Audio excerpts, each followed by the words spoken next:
dayaan! Ngayon ko lang titignan to, ha? Eto, sandali, tignan muna natin. Ayan, pinost nila to, top 5. At kung titignan po natin isa-isa, no? Nandun si Miss Philippines!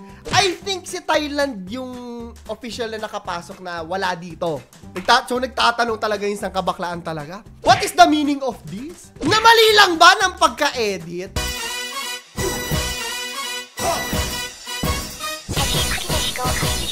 Kamusta Tardis? Naku, hala! May nakikita akong mga post. Sabi, hala, nagkadayaan daw sa Miss Universe. Hindi ako nagsabi niyan, ha? Nakikita ko lang. Mamaya re-reactan natin. Talagang nagagalit talaga yung mga tao. Kung makikita niyo yung mga post.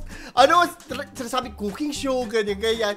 Ngayon, di muna tayo focus dyan. Pero mamaya, titignan natin kung ano yung mga nangyayari dyan, ha? Bago natin umpisahan yung video natin ngayong araw, mag-like, subscribe at notification bell muna kayo. Pero tayo 1,000 Gcash giveaway. Sagutin nyo lang yung question of the day natin sa dulo nitong video na to. Napakadali lang naman yan. Ngayon, ito na. Alam ko marami sa inyo, no? Actually, miski ako, hindi ako nanonood ng Miss Universe, pero nag-aabang ako kasi alam ko magiging ganito yung mga reaction ng mga tao at saka re-reactan natin ngayon dahil napakarami talaga nagre-request sa akin ito. So, ayan, meron kagaya nila Vice Ganda. Ayan, kagabi pa lang. Sabi, naway di masayang ang paggising ko ng maaga pamaya para sa Miss You. Itsyugog mo yan, Michelle. Itsyugog. May gumagot dito. Mag-alarm ka. Huwag ka pala utos, di mo hawak ang buhay ko. Pero ang dami talaga yung newsfeed ko. Lahat talaga nasa kabaklaan talaga. Nag-aahantay talaga. Talagang nag-a-update sila para sila mga reporter na ABS-CBN at GMA. Sila talaga yung nagre-report. So, ito na nga, no? Nakaabang yung mga tao. Pumasok ng top 20, ganyan. Ngayon, meron pang ganyan. Michelle D in the backstage. Ngayon, nagdadasal siya. Talagang gusto niya talaga na makuha to. And I think maraming umaasa. Nakikita ko rin sa mga post, maraming yung forecast ba na tinatawag, na nagsasabi na makakapasok do sa top 5 itong si Michelle Marquez D. Sadly, hindi na siya naka-advance after, yung top 10. Ayan, so nag-post na yung mga kagaya ng GMA. You made us proud, Michelle Marquez D. Nakaka-proud naman talaga si Michelle. Eto, may sabi pa siya, love and kindness over everything. Mahal ko kayo. Thank you so much for raising our flag with me. We are so proud of you. Alam nyo, manalo matalo basta lumaban diba? Hindi naman every year mananalo, diba? So, support pa rin tayo. Pero eto na nga, dito na mangyayari ang lahat ng kabagayan sa mundo. Eto na yung reaksyon ng mga tao ngayon. Diba? O, kagaya nitong na makamandag. Taki na pangalan yan. Sana nakawin ni Catriona yung crown. Ayan na nila talaga. Sobrang ampalaya, pote. Mamimigay tayo ng ampalaya. Dahil napakapakla ng internet ngayon. Especially sa sangkabaklaan. Ito, tignan mo. What? Are you on the same page? Ganun kataas dapat. The gown is the best among all of them. What happened? They are really afraid of the Philippines na they might devour the mic when she enters the top 5. Rob, ano ba yung gown? Gusto ko na makita. Ito yung gown. Philippines! Ay, ang taray. Ang ganda nga. Philippines was first runner-up at her national pageant into Miss Universe with unfinished business. This dress was inspired by one Gumagalan, 106-year-old Filipino tattoo artist. Proud tayo lahat sa kanya, manalo-matalo. Pero nakita ko, no, Apuwang ko inspired pala to.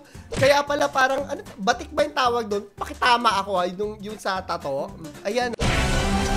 May pa-transformation. Hindi pa pinapalabas yung bagong Encantadia. May transformation na siya.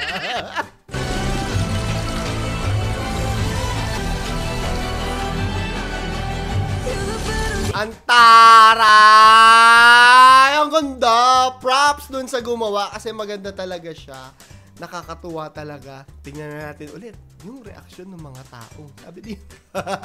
Still, congrats pa rin MMD. Sino to?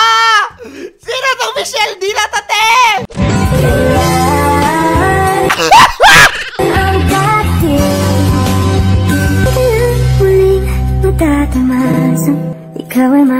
Yung sa sobrang inis mo, hindi ka nakapasok sa top 5. So, nag-TikTok ka na lang. Sino ba yan? Sino yan siya? O, eto. Pinoy pageant fans right now.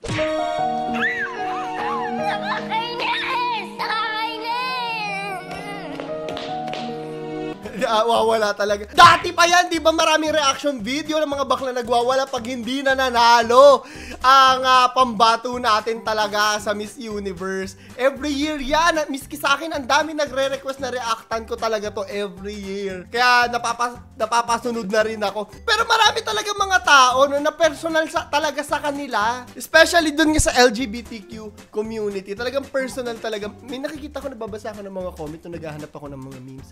Yung umiiyak talaga sila pag natatalo yung pambato or hindi. Nakikita ko yun. O eto, kasalanan ni Valentine Rosales. Kaya hindi pasok si MMD sa top. Ay, siya talaga. Napaka-nega kasi talaga. Sabi niya, di ba tatahimik na siya? Hindi naman tumatahimik. Tama ka na, girl. Tama ka na. Oh, Project Mass Report. Charing lang. Me, when Michelle D didn't make it to the top 5, I feel my heart crack.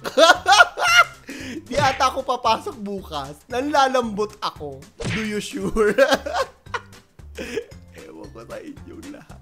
So, ito na yung nag-a-announce na raw ng top 5. Oh. Si Keme number 2, Keme number 3. Tapos Colombia. Mukha ng mga nanonood. Oh. Wala na, nag-off na, bumalik na sa trabaho yung mga tao na hindi na nagtatrabaho dahil nakaabang talaga sila, di ba? Maraming nag-off na maraming nag-off na, nawala yung pagpo-post ng mga tao. Talagang nung nag-aabang ako kanina, nag-aantay talaga sila, update talaga ko. Maraming nagpatay na ng TV, nagpatay na ng cellphone pagkatapos. Go MMD! Si Joyang ba to? In fairness, ang dami niyang perang pambili ng kung ano-ano outfit, Joyang. Nainis ako sa'yo.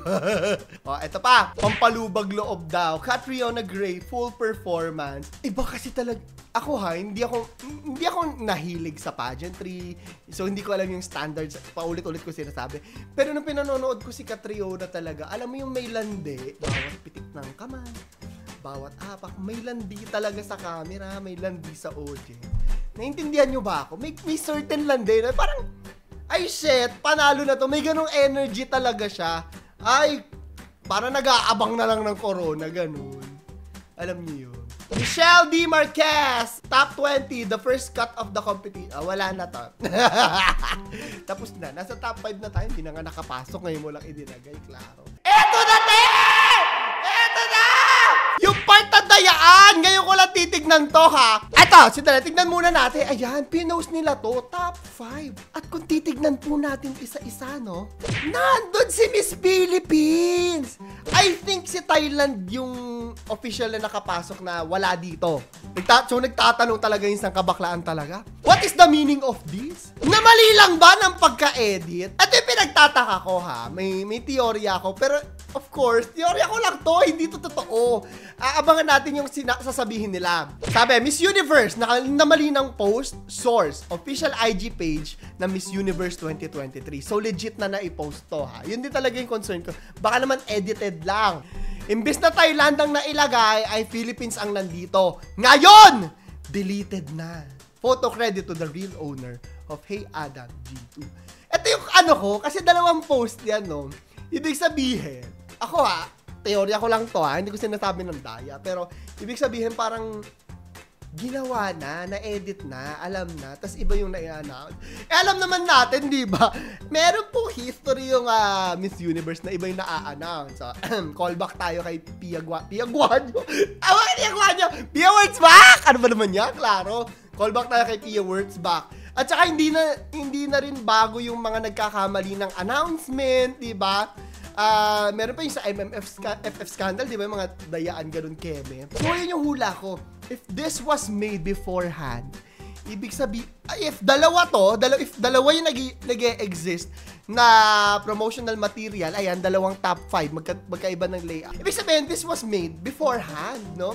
Alam na nila, ready to post na lang. Okay, pag i-announce, saka natin ipopost. Naka-edit na kasi to.